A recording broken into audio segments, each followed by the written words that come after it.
Welcome to Niagara-on-the-Lake, a podcast by the Wineries of Niagara-on-the-Lake, where we talk about Niagara wine, food, and the social scene through the lens of our wine country. We're coming to you from Largo's Loft in downtown St. Catharines, as always. And today we have Dorian Anderson, the executive director for the Niagara Grape Wine Festival, or Niagara Wine Festival. Dorian joined us, and we had a great conversation. Dorian is one of the driving forces behind the Niagara tourism scene. If there's a party in a vineyard, chances are she planned it, which is the best person to have on that task. She's been working in this region and has roots here for over 20 years. Dorian's worked alongside wineries, chefs, tourism pros, and put Niagara firmly on the map at a local and international level. And she was the first staff member of I4C. Yeah, she was the first executive director. For those of you who don't know, I4C is the international cool climate celebration for, is it Chardonnay specific? Yes, it is. We're really excited to have her here to chat about Niagara's homecoming, Niagara Grape Wine Festival. Let's roll it.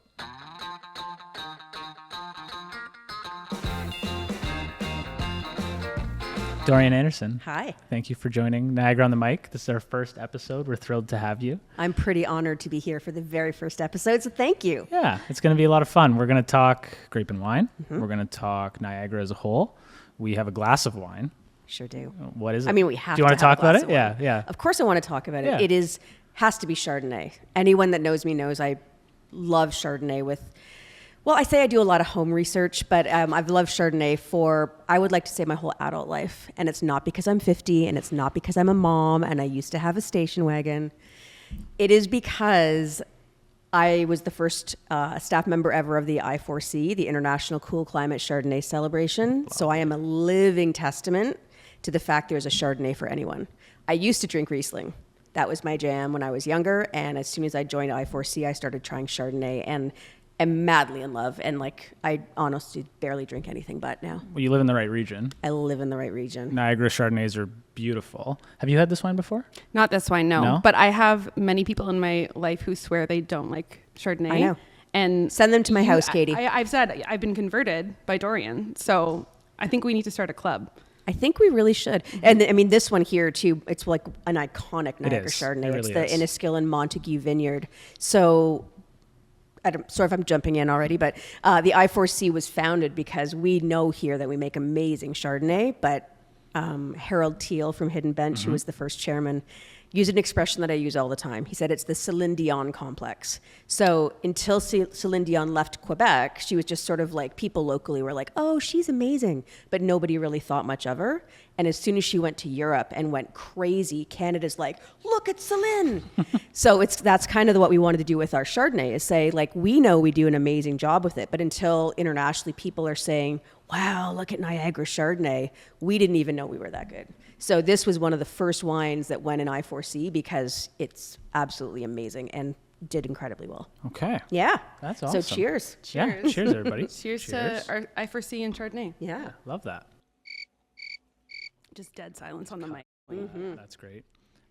Okay, so we wanted to talk about you. We want to talk about grape and wine. We want to talk about Niagara. I want to start with, you mentioned I4C. Mm-hmm. So you've been doing events in Niagara as a whole. You live in Niagara.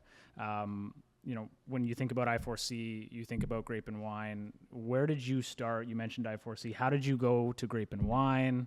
What did that transition look like? And we'll kind of go from there, I think. Yeah. Well, the funny thing is I have zero formal wine training. As I mentioned before, okay. I'm a home researcher. Got it. I do extensive home research on wine education. But I actually took English Lit and Language. That was my university path, and worked in sport and event marketing. So I actually worked for Labatt Breweries, and worked for a Canadian national pond hockey like everything but wine. But through some of those connections I'd made, 20 Valley Tourism actually was my first foray into Niagara. They wanted someone to run their wine country half marathon. So I was kind of that hybrid, and I just met a few great people there, and that's kind of how I launched in. Because I'd run some large non-wine events, and I4C was bringing in internationals, and it had a lot of moving parts. They asked me if I wanted to kind of join that pilot group of like 6 or 8 visionaries and take it and run. And it's exactly what I wanted to do. I mean, I'm a highly creative person. I have a hard time sitting still and doing the same thing twice. So someone says to me, you get to work with wine and inspired people. I was like 100% all in. That's it was awesome. Maybe the best answer I've ever heard. I love that. And honestly, I think because I'm fairly new to working in the wine industry in Niagara as well, but I think that's what's special about this industry is, yes, it's the Celine Dion effect of we have world-class wine, but the way that this industry is involved in the rest of our community and like Niagara culture in general, and it just kind of is a gateway for people to see the rest of what Niagara has to offer. It just goes well. So like food and wine, culture and wine, art and wine, we're very lucky to have it. Well, you think about other places you're going to travel in Ontario. It's like, and this is not dissing like Sudbury, but you're going to go up to Sudbury and, hopefully you don't get flies and you go see the Nickel and, there's beautiful nature and stuff up there. But if you have people coming internationally, like, well, what is there to do in Niagara? It's like seriously? Like we have so many things to choose from. And the fact that you can literally travel 5 minutes and be at a winery property from pretty much anywhere is pretty amazing. It's a great way to welcome people to the region. You can travel 5 minutes and be at a winery and then at a beach and then at a Michelin. We have everything, and wine I think really ties it all together. It's a common thread for sure. It absolutely is. So we're at I4C. We're at I4C. Yep. You do that for 10 years. Okay. And 2 twins. And well, 2 one twins. set of twins. Yeah. Okay. Human twins. Human twins. That's I don't know important. why that was relevant to add. Can be. Yeah. Right? Human twins, I4C, 10 years. This little thing called grape and wine comes into your life. It does.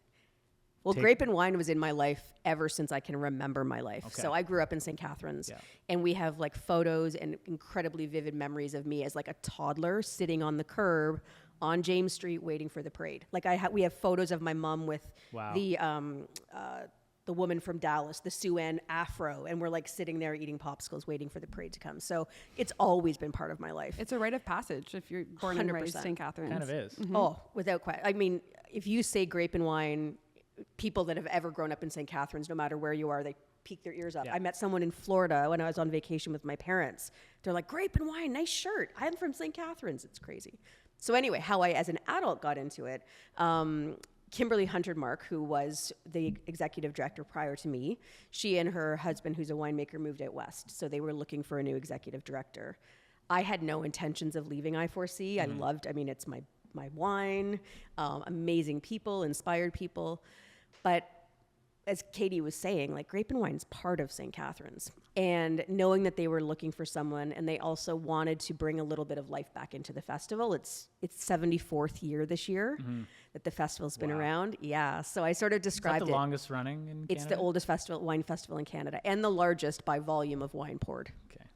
We measure that, eh? We measure that for sure. Yeah. But I kind of treated it in a way was like kind of like, like your cool grandma that you want to give a makeover to. Everyone loves her. She's awesome, but she could use a bit of a makeover. So I got to come in and do the makeover, which was amazing. That's super exciting. Yeah. I think that story, just to go back about everyone has a story that connects them to grape and wine, and it's a rite of passage. I totally agree.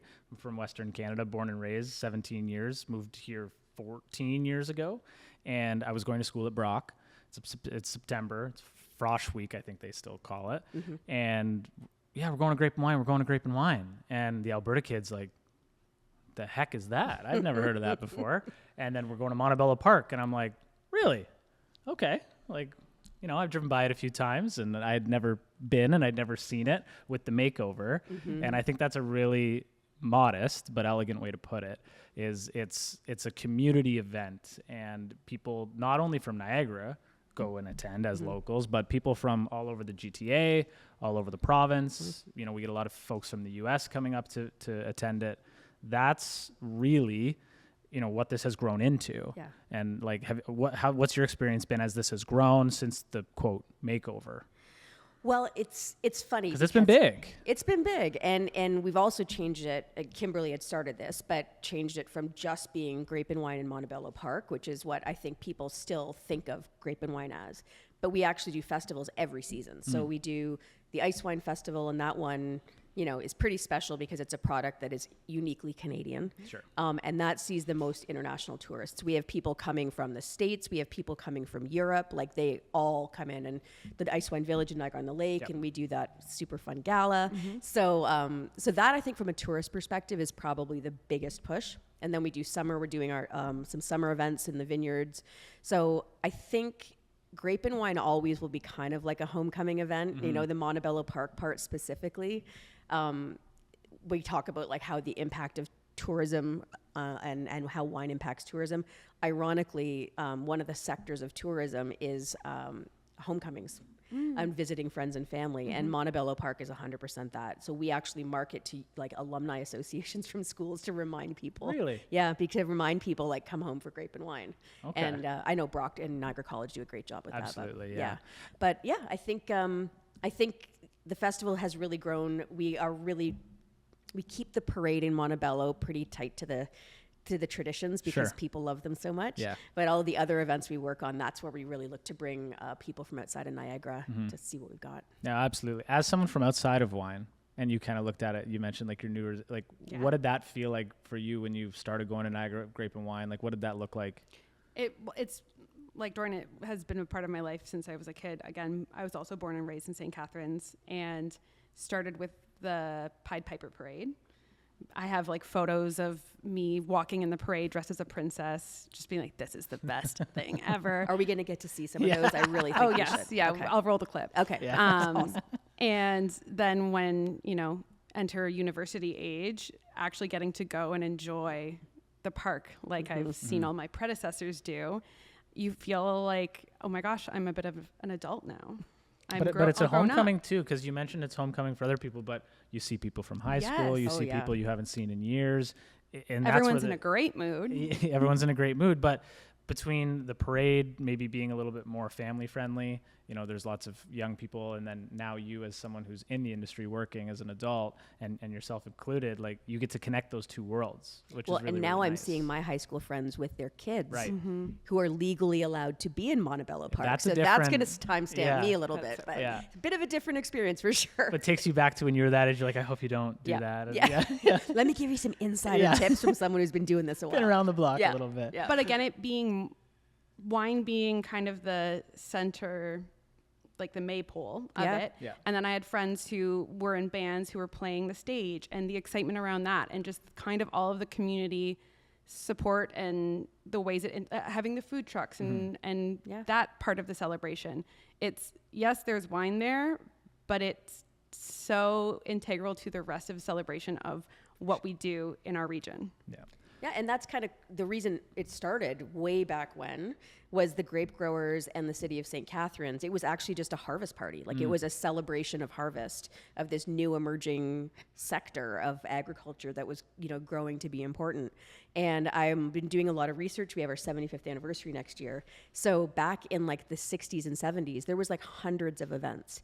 And it was every community and cultural group would have their grape and wine themed wine and cheese, or the squash tournament at White Oaks was named the Grape and Wine Squash Tournament just because it was just so much a part of the community. So I think you're right. Wine is the reason for the event and the reason for the season, as they say. But I think it's the feeling that actually brings everybody home every year. 100%. So on that, because there's a good point in there. You talk about, other local businesses in the area getting involved. For you as the executive director of Grape and Wine, and this might sound like an obvious question, but the importance of a strong and connected, willing business community. Yes, the obvious one is wineries. But as you mentioned, there's local artists and local bands. Niagara has tons of art and tons of talent beyond just winemaking and hospitality and food, but we can argue there's arts embedded in all of that. Yep, for sure. What has that done to help contribute to your growth? Because you got to think an active community like we have is the shoulders you stand on to help build this. Is that fair to say? Or yeah, 100%. I think the more businesses we have and the quality they bring is like our launch pad for programming, right? So the Brunch by the Lake event that we're doing in July in the Niagara Benchlands, we don't get many chances in Montebello to work with like ultra premium restaurants or restaurants that are small seaters that don't have the ability to pound out food Staff. in mass amounts and Yeah, staff, right? yeah. So we get a chance to go to these amazing restaurants and profile them. That event couldn't happen if we didn't have amazing culinary partners. The parade couldn't happen if we didn't have amazing, dance studios and the Niagara Roller Derby and all of those really cool things that love the festival. So I think we, in our economic impact study we do for the city of St. Catharines, like over $500,000 a year is paid to Niagara-based businesses to run this festival. And that's, of course, intentional. We want to support our own backyard, but if we didn't have the talent here, we couldn't do it. Yeah. So it's pretty great to sort of showcase beyond, like you said, the wine and hospitality industry too. 100%. Can I ask that $500,000, is that just the fall festival? That's just the fall festival. That's a lot. Yeah, and like one of my favorite little like nuggets recently is Ali Anger from Anger and Artistry. Anyone that's been to the Ice Wine Gala or the Ice House in Niagara-on-the-Lake, she is this most incredible artist of like hair and fashion and design. So we have these wearable art models that have become like one of the main attractions for the Cool as Ice Gala, and that's just Ali, who is down in a small little hair studio downtown St. Catharines, but she's amazing. And that raises something else, and I'm just cherry picking off of all these great ideas that you guys are bringing up, but you don't have to be a wine nerd or super involved in the industry to come and experience the Ice Wine Gala. You don't have to be super involved in the winemaking scene to come and do Grape and Wine, because it's truly an opportunity for people to come down and experience something new. Myself being one of those people X amount of years ago where I didn't know wine. I had a fridge full of PBR and that was fine. And that was my world. And then you come down and you experience that it's more than just, grapes in the ground, and it's more than, maybe a boutique that you're nervous to go into because you don't know how to pronounce a certain varietal. You can come down and you can ask these people and you can say, hey, like, what is a Merlot? What makes a Merlot different than a Cab Sauv? Or down the list you go. And they will happily talk to you about it. In fact, you're going to probably have to say, I got to go back to my table because I've been here for 35 minutes and I don't understand half of this. But then you can grow off of that. And Grape and Wine, I4C, all these events that we do, yes, there's an economic impact to the tune of $500,000 in 3 days. Well, that's just direct, but yeah. That's direct, right? Like there's peripheral and a halo effect, people staying in Airbnbs, going to restaurants, For sure. what have you. But it's also a great way to just get involved in your community and understand what's going on around you. Yeah, and I think like that's a great point why festivals and events for this industry is so important, and not just the wine industry. It could be food festivals, anything. But it's an opportunity to try. And I mean, at Grape and Wine, for example, like 25 wineries, 100 wines in one location, right? Especially for people that want to be socially responsible and they don't want to be driving around. Where else can you do that? You can't walk into the LCBO and ask them to crack some bottles. So, these festival and events. You can't? No, you've tried? Well, it's part of your home research? Yeah. I'll let you know. Yeah. Next year when I'm on the show, I can tell you. Yeah. But that's one of the great things is that you're in one location. And to your point, Craig, like you have producers. Pretty much every varietal in Niagara is going to be in Montebello Park or any of these other festivals. And so that's what's great about them is people can explore without any of the intimidation. Yeah. And we're so close to it and we know the amazing people that work in the industry that we don't find it intimidating. But for people that generally will ask for red or white, and that's the extent of what they know of what they like, these events are a place where they don't have to feel intimidated to ask a little bit more about it. And then hopefully that's the launching pad for them to be like, I really like this wine from Henry of Pelham, and I'm going to go check out the winery sometime. Right. And that's, it's the gateway. Right. And it's so hyper local. The wineries that are there are wineries that are within a 50-kilometer radius, maybe a little bit more. And so if you're talking to someone at Grape and Wine at that winery counter, chances are they know the winemaker directly. They've met them before. So there's just an intimacy there that you don't get when you go to the LCBO, especially if you're new to the education on wine. And you get that with all of the members that are participating in Grape and Wine. It's local businesses. It's the local wineries bringing together genuine people who live in the community and contribute to the community. It's not like you're going to a Toronto EDM and they have all these corporate right. It's not these are imports. The people. These are people that live and work with you. Yes. Well, or even come and see me tomorrow. I'll be pouring at the tasting bar. Like that's the level 100%. Of closeness you get to the people in it. 100%. What is nice though is if you experience something new, right? You try a varietal maybe that you've never had. You try a brand that you've never had. You can go to wherever home is for you if it's out of Niagara and you don't have access to, just drive 5 minutes like the three of us do to go to a winery, you can go to the LCBO and you can seek out that Henry Pellenbacco Noir that you fell in love with. And that's one of their big varietals and their big products, which is really nice, right? So there is conversion on site, there's conversion for local businesses, and then that carries out to wherever home is. Let's say it's somewhere in the GTA, you can walk into the LCBO and find that, whether it's in the VQA section, vintages, what have you, it's available. And it's still, there's a connection there that you would never have had otherwise. 100%. And that's really important. And then to build on that connection, you have a discovery pass. We do. As part of it. So that pass allows you can come to the festival, right? And it's not part of the pass, that's a separate thing. But you come to the festival, you see it, and then if you're staying the weekend, and I know you guys do a ton of marketing around it, I know all of the wineries in the area are posting the posters right now. We got ours up yesterday, and you can go and experience everything at the property, right? This is an effort to bring the property to St. Catharines, to a central point, to what you said previously, but you can buy this passport program and you can tour, right? And so the intention is to build on that. Some people will only come in for that. Have you seen that grow in the same rate as the festival, more or less? Like what's your 2 cents on the pass? We have found that the ice wine pass and the sparkling wine pass that we launched in 2023 are growing really quickly. Okay. And I think it's because they're wines people don't drink every day. Right. So they then, again, to that same idea, they have an opportunity to have wines that have been selected for them already. So they're not walking into a store and not knowing which one to pick. Right. So the winemaker or someone has chosen this wine. It's paired with food, so that obviously makes it way more fun. But yeah, people love to come out and go from property to property and experience the differences between them and pick their favorites. So the touring programs are always incredibly popular. Very similarly for the reason at Montebello, you're there dedicated for that day to try wine and to go out and see the vineyards. And that, to your point, the other thing that's great about them is you get to see the vineyards. You meet the people, which is great, but we can't ignore the incredible beauty of the wineries in the wine region that we live in. Even driving to it, going past, peach orchards and apple orchards. I mean, we live in a pretty spectacular place. So that sense, especially in the summer, of getting outside and fresh air, and you can do your tastings outside. I mean, it's a pretty amazing way to spend a day. So I think that, my recommendation to people doing those programs is take a little more time when you're there. Yeah. Like you don't really have to rush through it. People sometimes mistake and think the wine that they're being served is the only thing they can try when they're there. It's intended to be like an introduction to that winery. Right. So the staff that's working always is happy to talk about anything else. But people love them.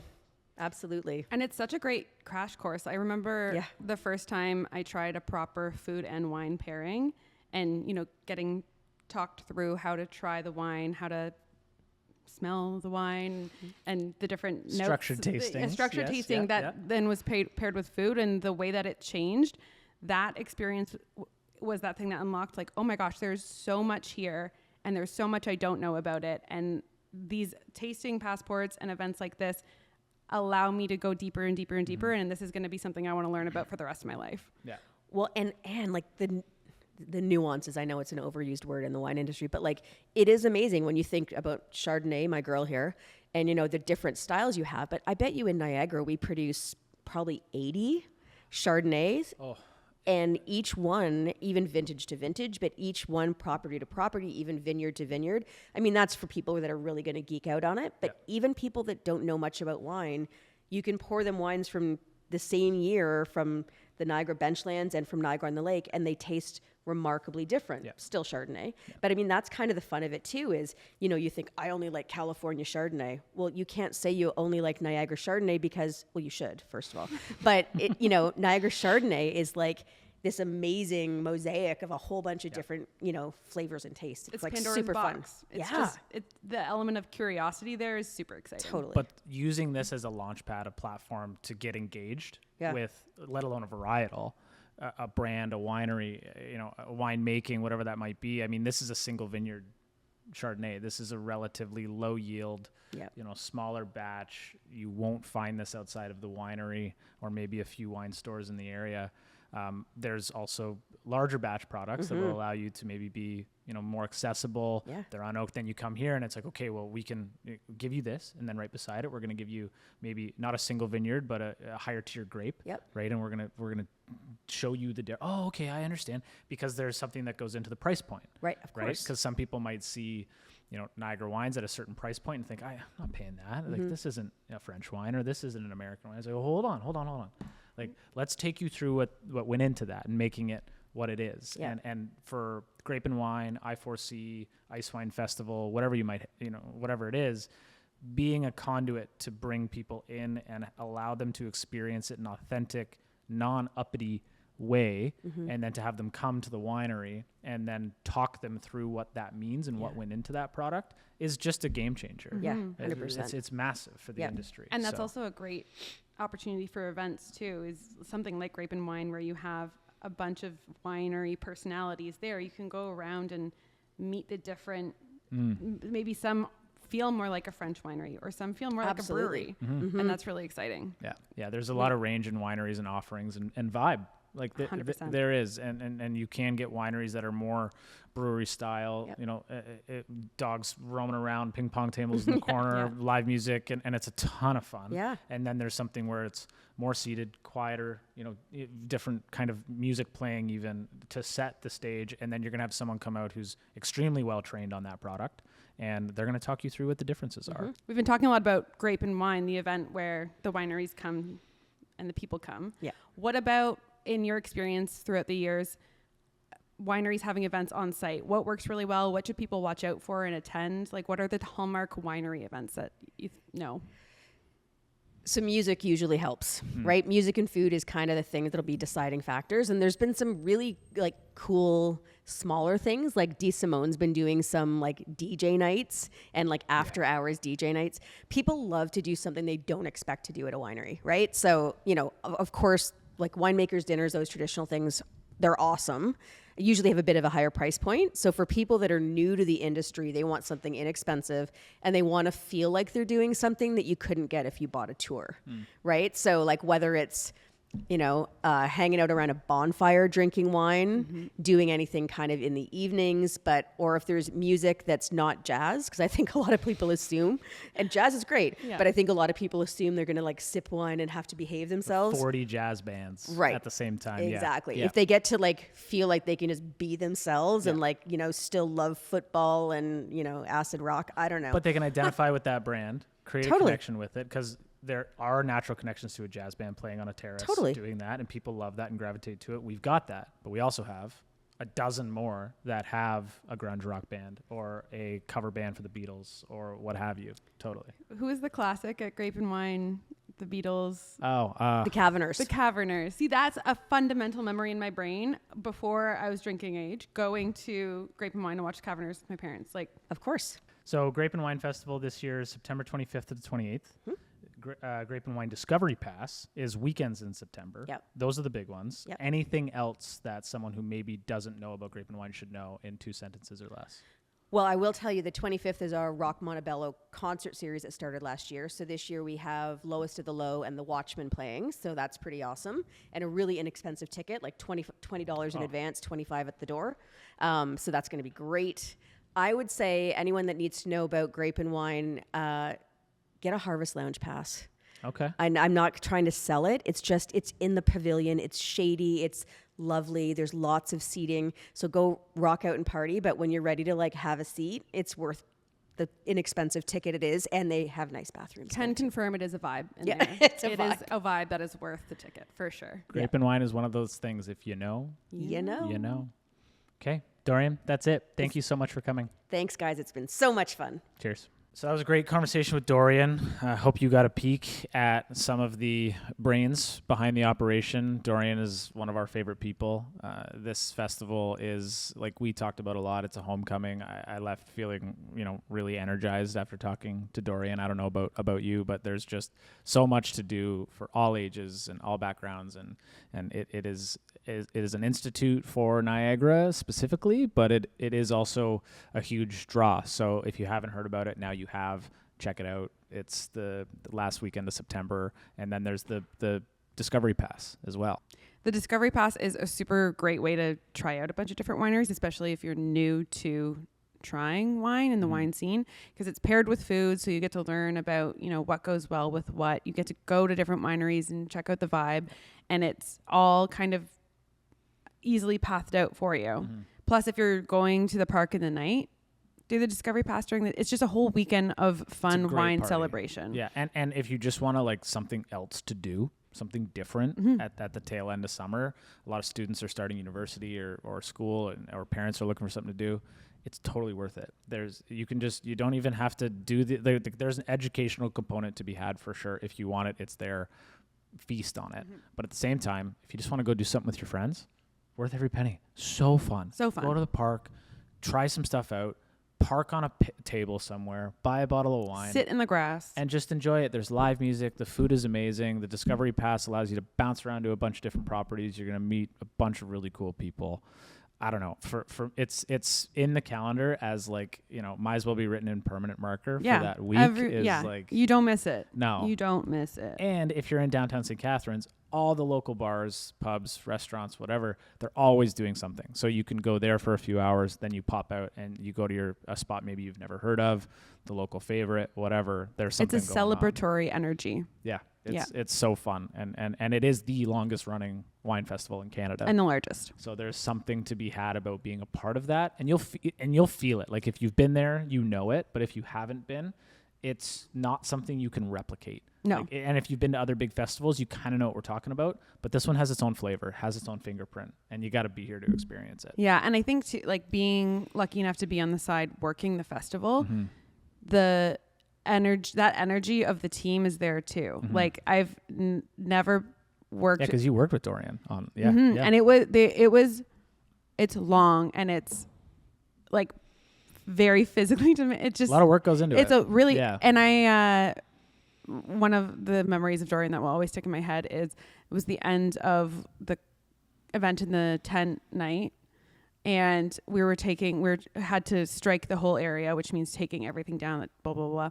And she was carrying not even 2x4s. They had to have been like 3 times the length of her body at 2 a.m. After working all day. After being on our feet for probably 16 hours at that point. It like no change in positivity and energy, and just so dedicated to getting this done and creating an environment for people to just celebrate and be happy and enjoy Niagara's coolest wine scene. Yeah.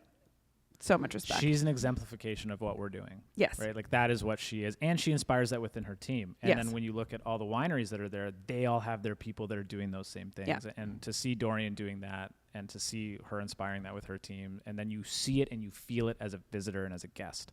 That's the coolest part.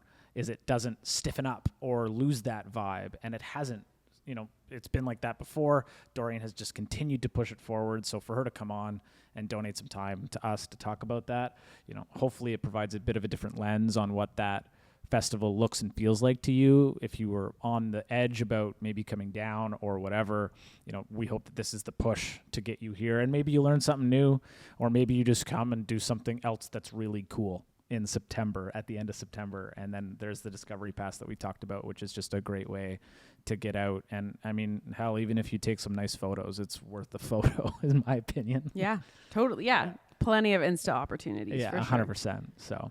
So thanks for listening. We had a lot of fun talking to Dorian. We hope you guys enjoyed it. She's an amazing person. So yeah. And shameless plug, you definitely should follow us on our channels. We're Wineries of NOTL on all platforms, and we want to keep this conversation going and have a bunch more guests and a bunch more conversations. So if there's anything that you'd love to hear about, or anyone you would like us to talk to, let us know.